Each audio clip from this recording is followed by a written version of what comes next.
กราบสบายดีเบิดสู่คู่สู่คนที่เข้ามาเบิ่งมาชมสองของเฮาสำหรับวันนี้คอยกะย่างเข้าป่าคือตอนนี้กะนั่งอยู่ในป่าเฮียบห้อยเนาะจุดประสงค์วันนี้นี่แมนเฮาเข้าป่ามานอนป่าหรือว่ามาหาอยู่หากินในป่านี่แหละเพราะว่าหลังจากเฮาทางไปเฮ็ดไร่แล้วก็มีโอกาสมีเวลาที่เฮามาพักมาพรเนาะมาฟังเสียงธรรมชาติกลางเวนหรือว่ากลางคืนแล้วไปกับบ่อเปลือกนี่แหละบ่อเปลือกกำลังย่างมาทางหลังพี่น้องเลยไปเฮาย่างไปห้าบอนที่พักที่นอนก่อนบ่ใดเหมาะสมเฮาจะพักจะนอนไปบ่อยางไปก่อนขอยางค่อยไปเด้มันจะเป็นเฮลแมนมันเฮลจะเป็นเฮลเป็นนภาจากนี้ลงลุ่มนี่แมนประมาณ30เมตรฮอดห้วยหรือว่าแม่น้ำใหญ่น้ำเซบ้านเฮาแมนประมาณ30เมตรแต่ว่าลงในบุรีนะยันเป็นกี่พุ่นเลยเฮลเลยทุกคนเลย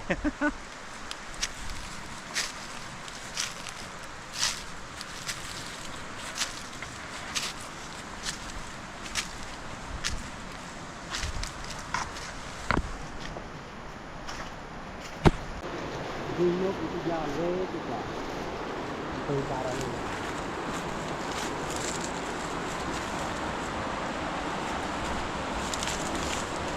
ย่างลงอันแค่แม่น้ำมันคือย่างไปตามแค่แม่น้ำเพราะว่าทางบกนี่มันบ่มีทางแล้วมันแต่ย่างลงห้วยเท่านั้น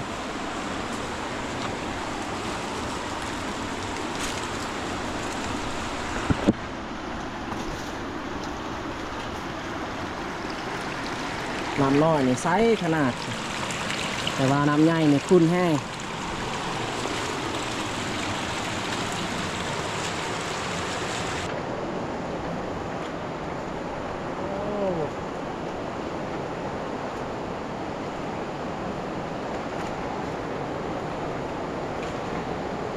ช่วงหน้าหนาวแบบนี้นี่เขานอนป้านี่ต้องเตรียมอุปกรณ์หลายๆ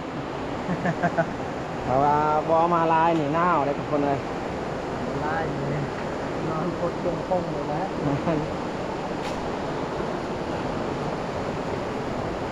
กระเป๋าที่คอยเจ๊นี่น้ำหนักนี่ได้ประมาณ20 ปลายกิโล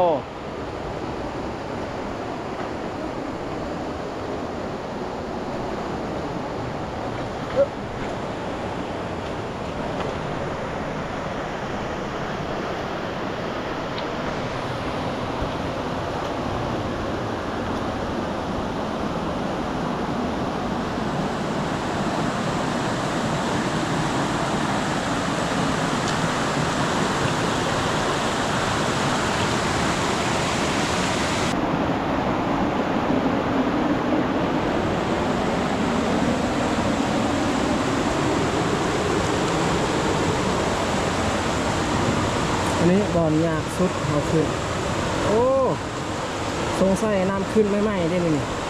ยังนี่น้ำขึ้น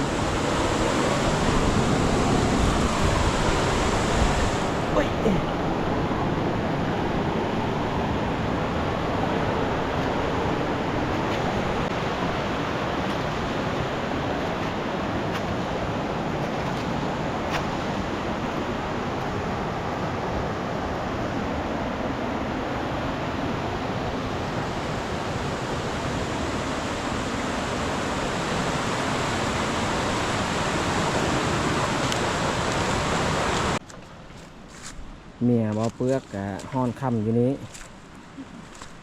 สบายดีค่ะ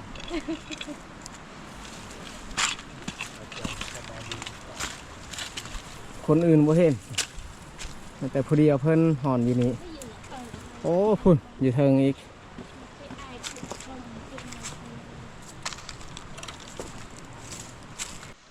ตอนนี้คอยกับบ่าวเปลือกงานกับมาฮอดจุดที่เราจะพักจะนอนคืนนี้ก็คือบริเวณนี้แหละนี่บริเวณเราพักเรานอนนี่ใกล้ อันโงนหินนี้บางหินนี้เพื่อบ่ให้มันหนาวปานใดทางหญ้าออกแล้วก็นอนอยู่นี่แหละ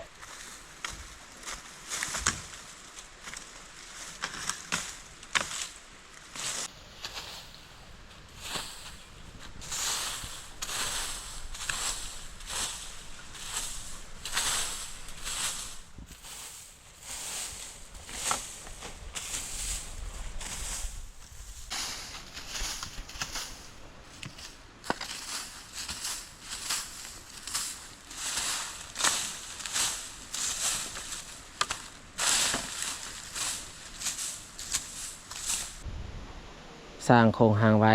แบบนี้เพราะว่าสิเอาผ้าบัดมาปกเนาะเวลาเฮานอน ส่วนบ่อเปลือกกับเมียนี่บ่ได้เฮ็ดที่พักเพราะว่าพวกเพิ่นเอาเต็นท์มา เอาการเป็นนอน แม่น เมาหยัดนอนคนเดียวแล้วบ่มีครู บ่อยากพาเตยมานำเตยเป็นคนบ่ยิ้มแย้มแจ่มใสก็เลย เพิ่นก็บ่อยากเข้ากองเลยบัดนี้ ตอนสิค่ำๆบ่ปกเอาบ่ แม่นตอนนี้เฮ็ดหางไว้ค่ำๆจะน้อยจึงมาปก หลอดอยู่บ่เบาหยับว่าเจ็บท้อง บ่ฮู้จักเป็นหยังวะเจ็บตลอด หลอดอยู่บ่คืนนี้ บ่ฮู้คือกันคันบ่เศร้านี่ยันบ่รอดไอ้ทุกคนเลย กลับกับบ้านใกล้ได้ แม่น กลับเมือง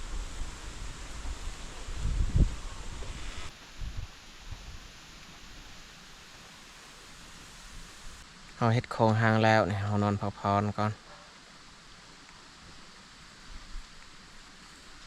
เจ็บตลอดยันว่าเป็นโรคกระเพาะนี่แหละกระเพาะมันขึ้น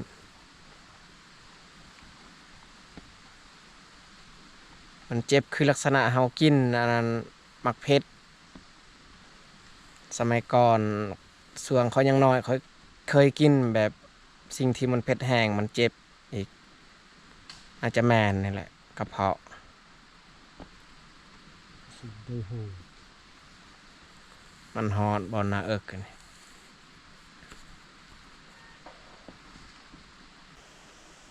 นี่บอเปลือกเอาสปอนเซอร์บูฮู้ว่ามันซีดีหรือบอตัวมันเจ็บท้องสิ่งอื่นก็บ่มีนะ บ่มียายาวบ่ได้ ยาก็บ่ได้เอามา ปกติคันเจ็บท้องแบบนี้ถ้าว่ามีน้ำเพิงเอามากินนี่ใครแน่มันเศร้าบ่มีของที่มันหวานถ้าว่ามีน้ำหวานก็มันเศร้าคือกันเลยถึงว่ามันจะบ่หายสนิทก็มันก็เศร้าในบางครั้งบางส่วง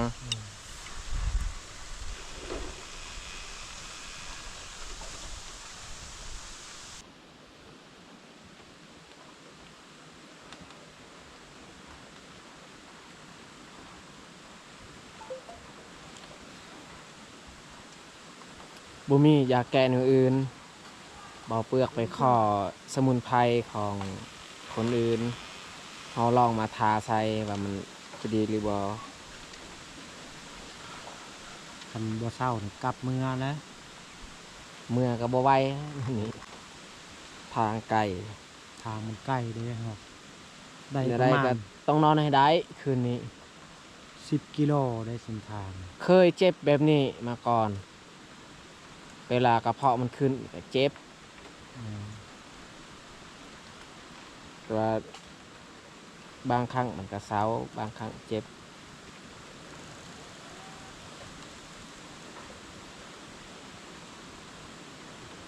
มันเจ็บตั้งแต่เรากินข้าวเที่ยงเมื่อกี้ อ๋อ เลิกกินข้าวเที่ยงมันเจ็บ อ๋อ เรานอนพักผ่อนประมาณชั่วโมงหนึง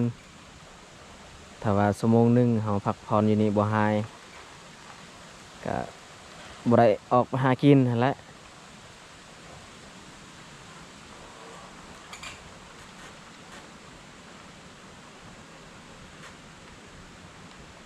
มันเจ็บกระทันหันอยู่ระหว่างกลางป่า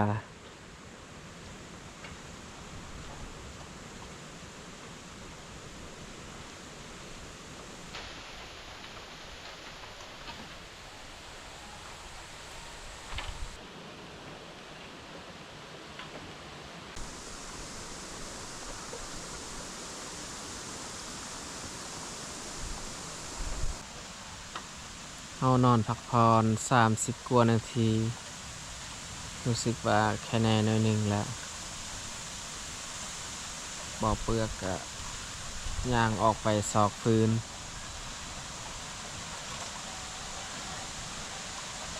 คิดว่าอันบ่เศร้านี่โอ้ตายแล้วทุกคนเลยแห่งอยู่ในกลางป่าแบบนี้ให้ยากอีก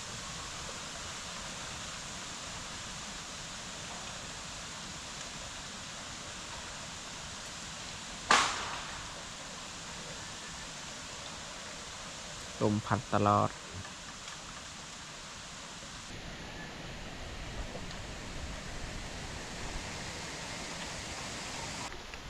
บ่อเปลือกเพิ่นดังไฟไว้ ตอนนี้ก็เวลา4 โมงปลายแล้ว ตอนนี้ก็พอดี5 โมงนะเอาสิออกไปใส่มอง เพราะว่าอาการที่เจ็บท้องหรือว่าเจ็บกระเพาะก็แค่แน่แล้ว แค่แน่เลยบ่ แค่แน่แล้วเมื่อกี้นี่โอ้บ่ไหวจนนอนเลยอยู่นี่ แม่ นอนพักได้ชั่วโมงหนึ่งพอดีตื่นจากนอนมาปั่นข้าวอีกจึงแค่แน่ จังคอยหลุดบ่ แม่น อ๋อ ทีนี้น่าจะบ่เป็นหยังแล้วเนาะไม่แต่เฮาไปใส่มอง ดีใจนำมันแล้ ไป วคันบ่เพื่อนบ่เป็นคันเพื่อนบ่ดีขึ้นนี่แล้วแหละ คันบ่ดีนี่บ่จักสิเฮ็ดและแฮงอยู่ในป่า แม่น ไกลขนาดจากบ้านเฮา จักสิอยู่เป็นจังได๋และในคืนนี้ แม่น คันบ่ดีขึ้นไปๆเฮาสองคนจังได๋ ไป ก็พ่อแม่พี่น้องติดตามรับชมจะฝากเป็นกำลังใจให้เฮาสองคนนี่แหละเป็นเพื่อนสนิทแหละพี่น้องเอ้ย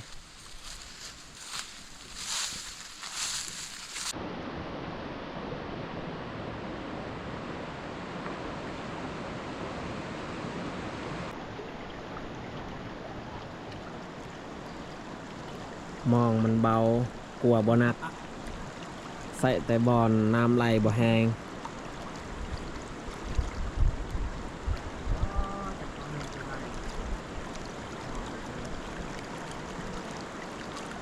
บ่อเปลือกเป็นคนใส่มองคอยย่างมาจากที่พักที่นอนบางทีฮอนนี่ก็รู้สึกว่าเจ็บอีกหรือว่าย้อนเฮาย่างบ่มันเจ็บ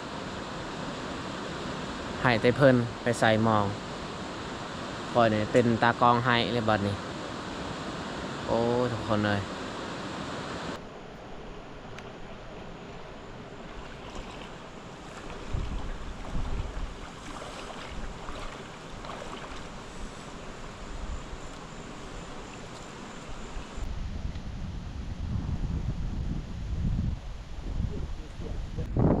ตอนนี้คอยกับเบาเปลือกใส่มองกะ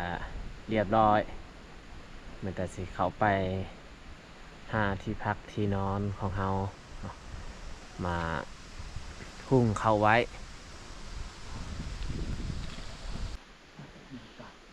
นี่เบาเปลือกกำลังต้มข้าว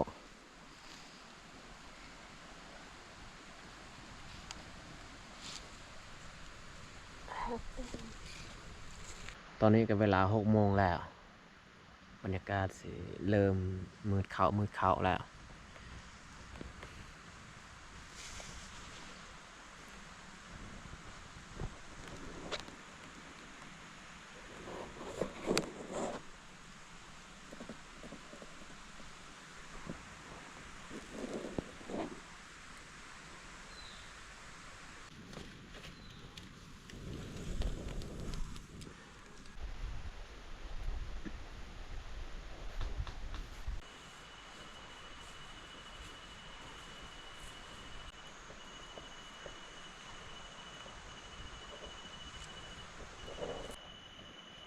อากาศมันมืดแล้วเราสิออกไปเยื่องกบเยื่องเขียดก่อน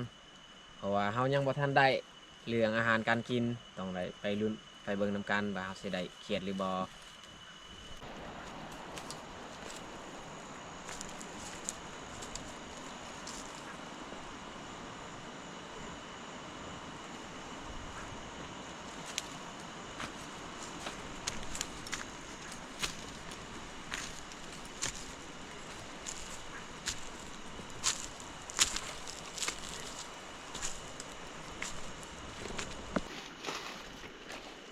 สียงกบที่เหมือนห้อง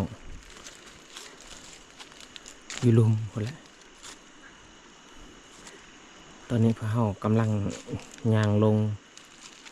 จากจุดที่เราเริ่มเยือง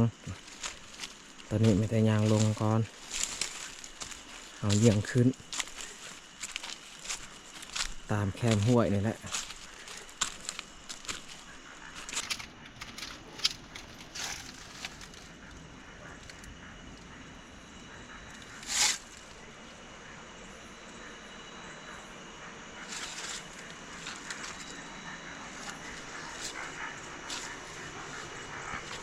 เสียงเคียดมันห้องนี่ฟังเบื้องนั้นเพราะว่าฟังเบื้องนั้นนี่มีน้อง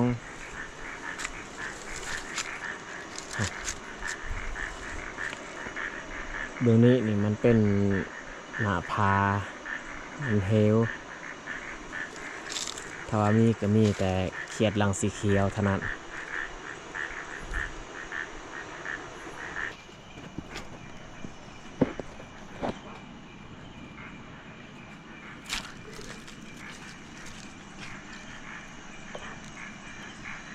เขียดรังเขียวอันนี้ตัวผู้ตัวน้อยคันตัวแม่นี่ใหญ่นะ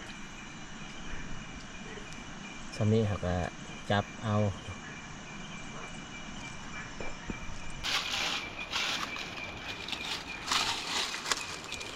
เปลือกหายัง สำหรับเขาบางคำนั้นนะจะเหมาะสมบน อ๋อเดี๋ยวว่ามีบอล มันเป็นหอ ดินที่มันอยู่กับหิน มันติดนะกับพีนนี่ซัมบาเม็ดหนึ่ง2 เม็ดเม็ดน้อย อ๋อ ซัมในมักงานี่ก็ อืม มันเป็นหอ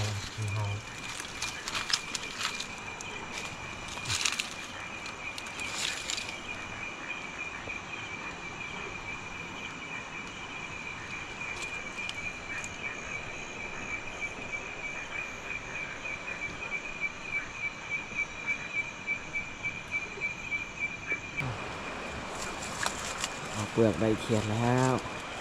เป็นซูโม่กระไดตัวเดียว อ๋อ เอาอย่างนี้ ตัวแม่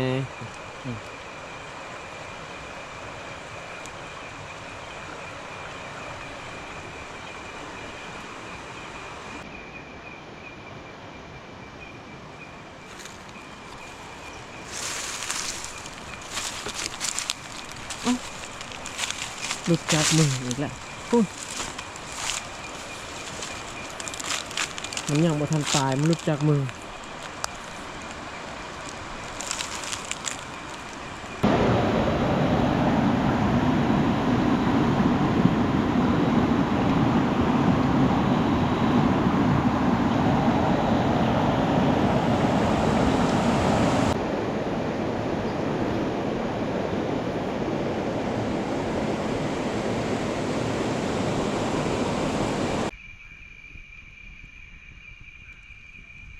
ตอนนี้คอยกับบ่าวเปลือกกับมาฮอดจุดที่เฮาพักแล้ว มาเบิ่งผลงาน ที่เฮาเยี่ยงได้สำหรับคืนนี้ว่าจะได้เท่าใด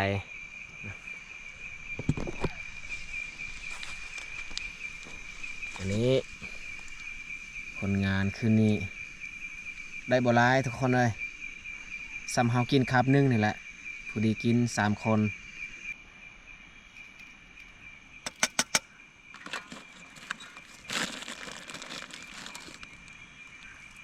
พอบ่ เอาแล้วกินเผ็ดบ่ได้แล้ว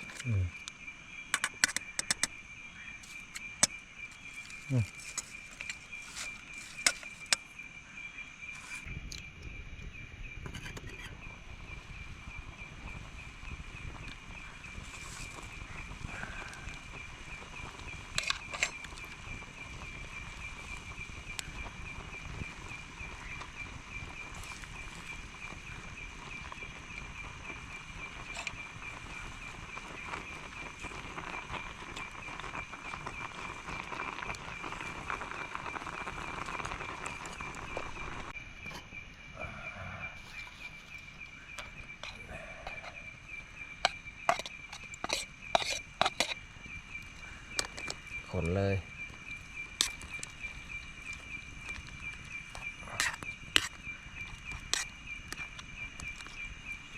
สุกแล้วดิ โอเคสุกแล้ว มันหอม สำหรับข้าวตอนแรงก็เรียบร้อยเนาะพอดีตอน8 โมงเนาะเอาต้มของกินแล้ว อ้าวปูหยาปลาหยาเด้อเบิ่งใหญ่ลูกเต่าเจ้าปลาเจ้าเขาขอให้ไปหลอดจอดเทิงความเจ็บบ่ให้ได้ความใครบ่ให้มี อย่าอยากโดดให้ เป็นอย่างละเยื่อเป่าไอเป่าบึ้งเด้อ มาพี่น้องมากินข้าวแรงน้ำกัน มาพ่อแม่พี่น้องเลยพอดี9 โมงบ่บาหยาเขากิน แร ข้าว งบวงบ่พอ ให้ ใส่ยัง ให้น้องบัวพาเพิ่นจกเอากับมือ เอา จะหนายังเบาเป็นกราบคนตุยมีกินบัวลาย No.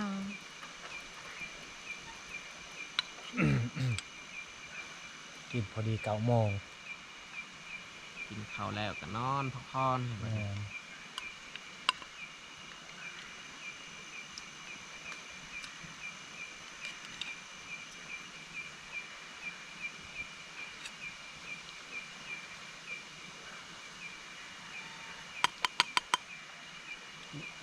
เอาอะไร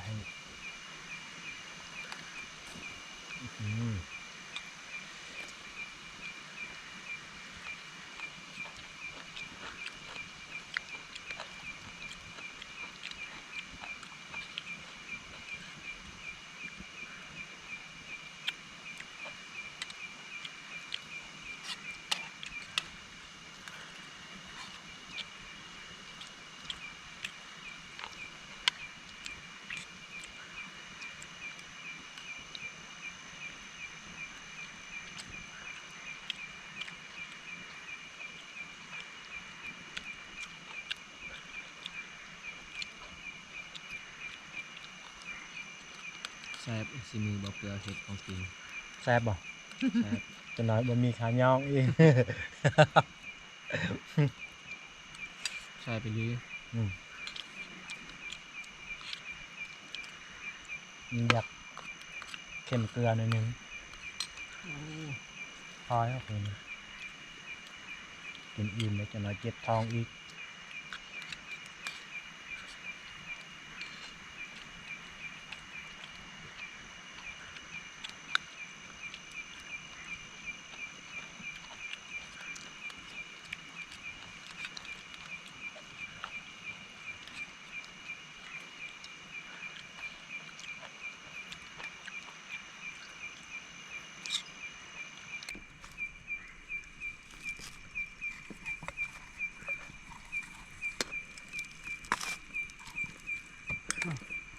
เลส Cả lưng là canh ตักเลยอ่ะ Dạ. กินให้อิ่ม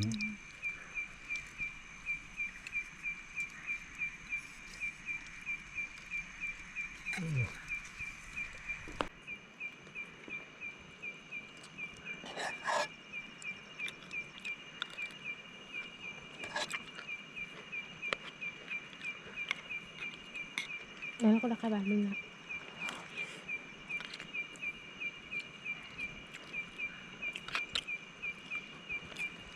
Dạ, cha nào giờ bị thật đà cực kỳ.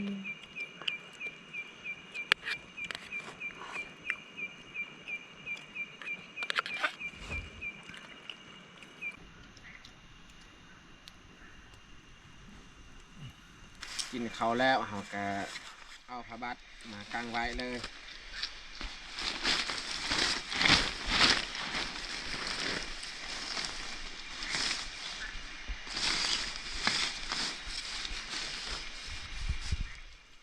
พอดีเลยผ้าบัดคนเดียว นอน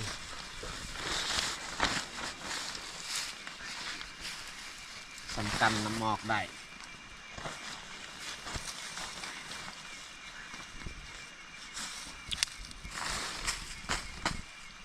พักเองเนี่ยให้ยัง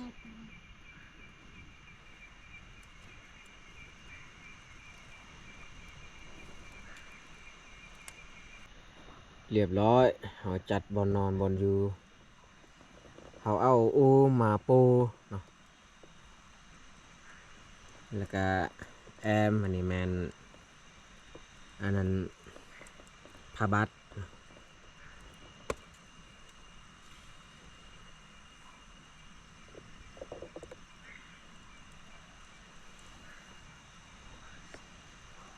มีอูแต่ว่าเฮาบ่ได้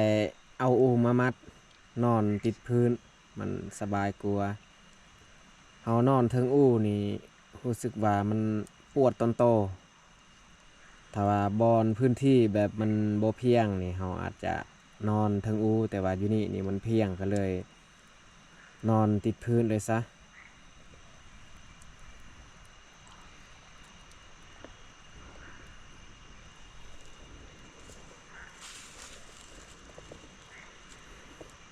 อันนี้เบาเปลือกกับเมียก็นอนในเต็นท์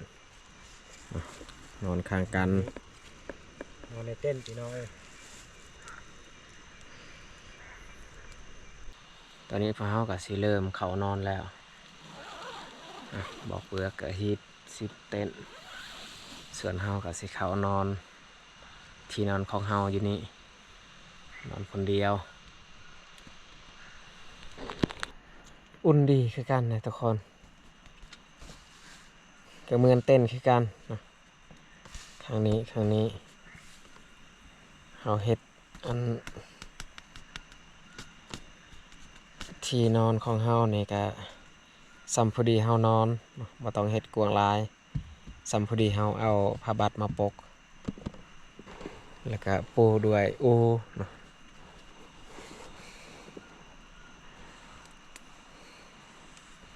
โอเคมันแต่เฮาสิปิดไฟแล้วก็นอนเลยพอได้